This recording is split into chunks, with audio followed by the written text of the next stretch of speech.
morning children, how are you? Okay children, now we are going to learn about the biotechnology and its application. Biotechnology and its application. We learned lot of techniques which is involving in the biotechnology. Let's learn about the application of biotechnology. So first one we are going to see about the application in field of agriculture.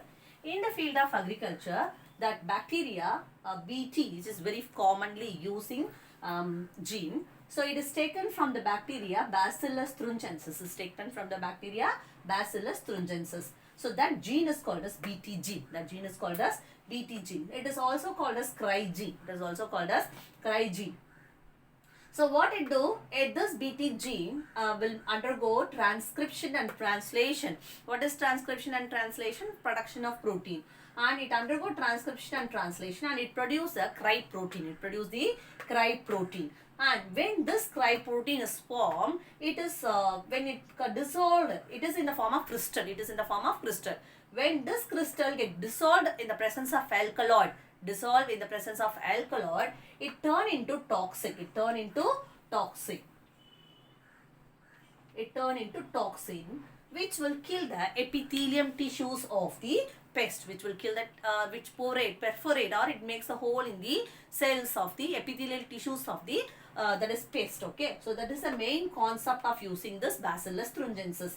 Bacillus thuringiensis is a bacteria. From the bacteria genus isolated, that gene is called as Bt gene. It also called as cry gene. This cry gene undergo transcription and translation and production of protein is called as cry protein. When this cry protein is normally in the crystal form. So when this crystal get dissolved in the presence of alkaloid, but if it dissolved in water, it won't cause any change. But if it is dissolved in alkaloid, it will be formed toxin. That toxin destroy the epithelium of the host, pest, and kill the pest. So now this gene, if introduced in the pest plant, so there are lot of varieties of pest plant, pest cotton, pest brinjal, lot of varieties are available. Pest Bt tobacco, Bt brinjal, Bt cotton. So in those case, if the Bt gene introduced in that plant, that the Bt gene will be undergo and produce the gene, that this cry protein will be formed inside the plant. So now it takes place inside the plant. While Bt gene is introduced inside the plant, it forms the it undergo the transcription and translation and produce the cry protein. Once the cry protein is produced, it is stay in the plant itself.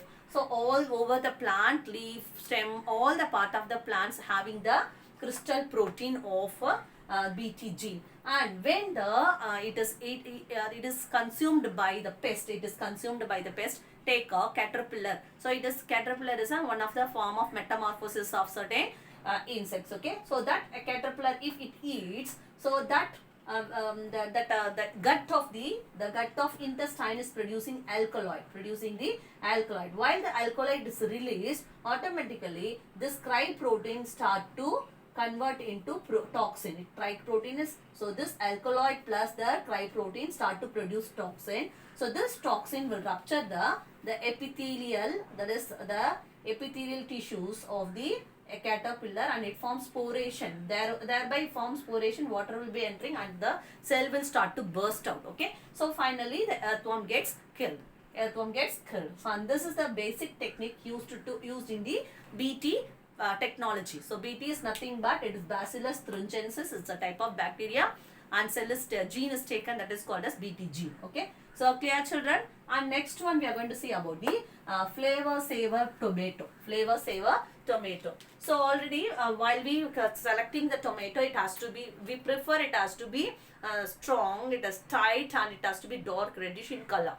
If it is smooth and soft, easily it gets ripens and easily it gets spoiled. To avoid it, certain scientists, they did the research. So see, normally the tomato, the outer skin will be having a layer is called as pectin. Substance is called as pectin. It's a protein. This protein get dissolved in the presence of an enzyme is called as polygalactorylase. What it is? polygalactorylase. So this enzyme start to dissolve the pectin and change the pectin into a soft and ripening. So if it dissolved, automatically tomato get dissolved and soon it ripens. Okay. So scientists, what they did, they isolated this enzyme outside. They isolated this enzyme outside using the agrobacterium, that is using the TI plasmid, agrobacterium plasmid, and they are inserting that antisense gene. Antisense means which delay the aging process. So they are isolating the enzymes, that enzymes, and adding the antisense gene, and thereby introducing it in the plant. So this antisense gene and making the polygalactorylase to delay of secretion, thereby that we can stop, or we can delay the aging process of, or delay the ripening process in the tomato, so we can store it for long periods. So that is called as the flavor saver tomato. So it is one of the application of biotechnology. And next one we are going to learn about the third one is the DMH. It is Dara mustard hybrid. Dara mustard hybrid. So here they are using a technique is called as Barnas or Barstar technique. Barnas and Barstar technique. So in the technique, they are using the bacteria, soil bacteria. Some of the soil bacteria, the gene from the soil bacteria is derived. That gene having the capacity to make the mustard plant to do the self-pollination. Have you understanding, children? So they are taking a gene from the soil bacteria. So that gene will make the plant to do self-pollination. So they don't want other plants. So what is herbicide means? Herbicides means that weedicide. What is weedicide? So herbicide, weed controlling chemicals is called as that will destroy the crop also. If you are using this variety, this will not affected by the crop. This will not affected by the herbicide Basta, especially peculiar. That is what a Basta is a peculiar type of herbicide. So this herbicide will not affect the that is DM11 DMH11 plant, hybrid plant. It is a mustard hybrid mustard plant, and this will be having specially 3 types of genes: Bargene and Bornase or Basta. So these are the 3 genes which will bring the resistant toward the herbicide, especially Basta herbicide. Children, up to we learned about the BT plant and what is BT and how the BT is helping the plant to control the pest. And so similarly, what we learned here, the same thing applied for BT cotton and BT brinjal. And flavor saver protein is to delay the aging of the tomato. And here the DMH11 as a mustard, hybrid mustard, which will bringing the resistant toward the herbicide Basta. So next we are going to learn about the further application of the biotechnology.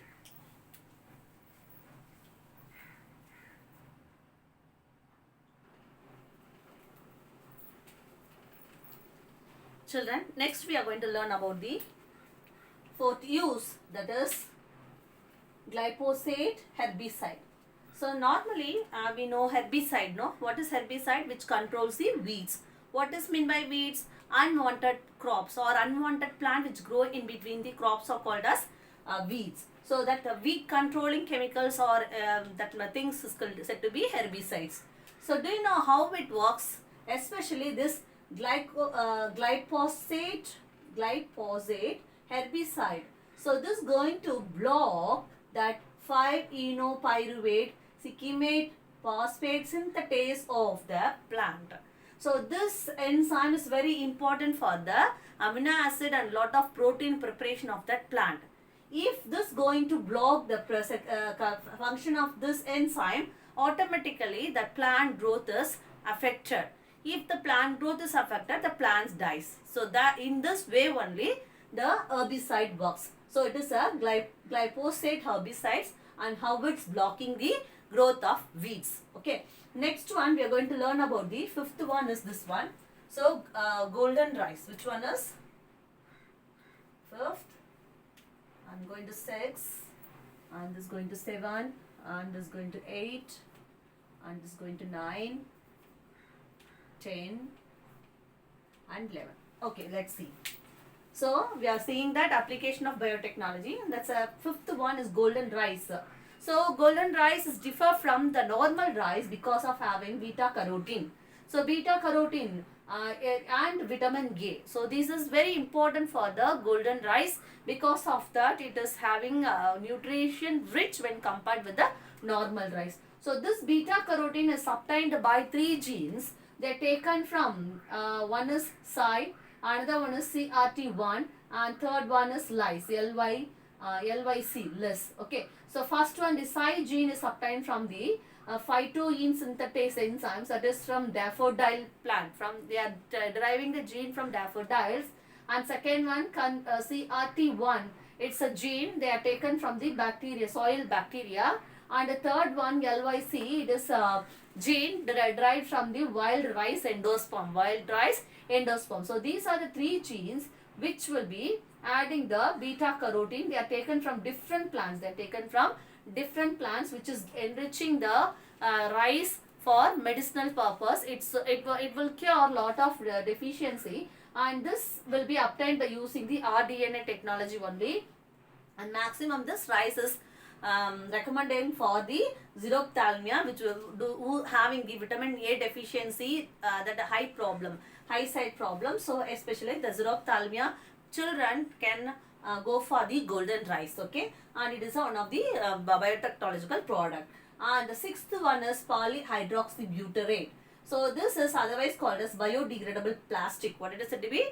Biodegradable plastics. And it is we can if you prepare the plastic by using the polyhydroxybutyrate, it is easily decomposed and easily degraded and into when compared with the plastics.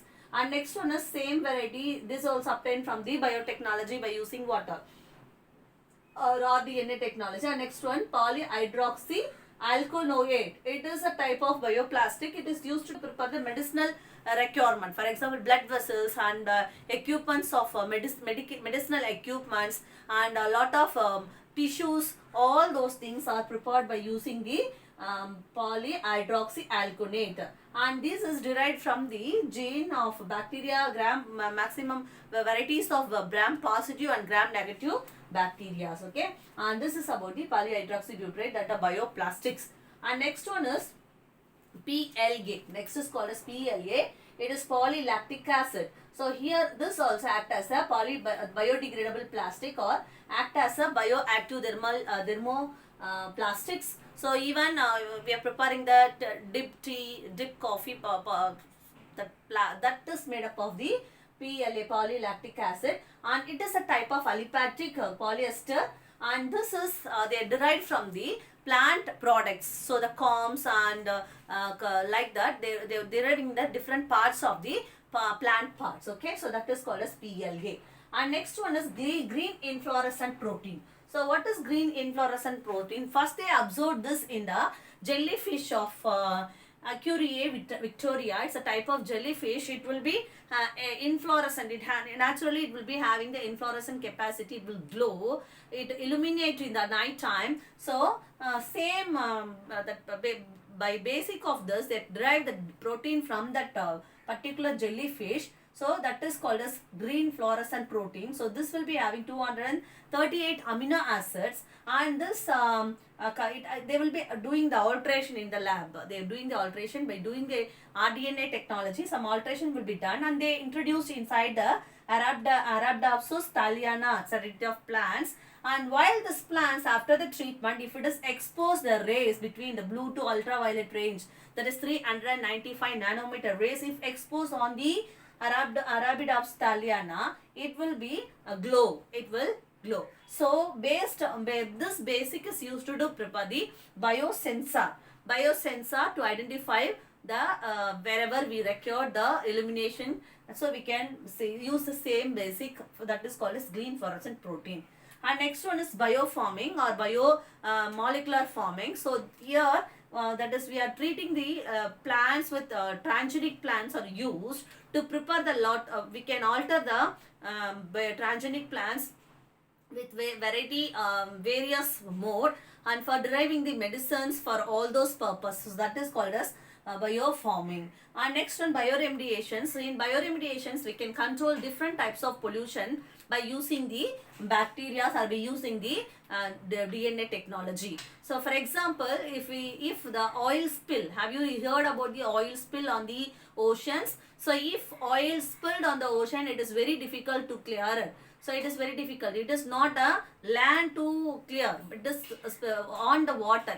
If the oil is split on the water, it easily spread over the area. So it not only it spreads, it also affect the animals which lives in the water, and thereby nearby are fully affected. Okay, so economically it causes a big effect. How to control the that is oil spill? If you are using Pseudomonas pudica, have you heard about Pseudomonas pudica? So that Anand Chhatrapati is our Indian born American scientist. He only introduced the Pseudomonas pudica. They are culturing the Pseudomonas pudica, and they are converting into this dried protein, dried form, and then if we spread this over the oil spill, these bacteria will start to digest the hydrocarbons. So having the capacity to digest the hydrocarbons, thereby it will be entirely clearing the oil spill on the water over the oceans. So it is like that. Lot of pollutions can be controlled by using the biotechnology. And biofuel preparation, by using the biofuel preparations, using biotechnology, plants are used on with the help of gas and hydrogen gas, everything will be synthesized. So that is comes under the biofuel. So in next we are going to learn about certain other biopiracy and what are the rules and regulations are there to maintain all those things.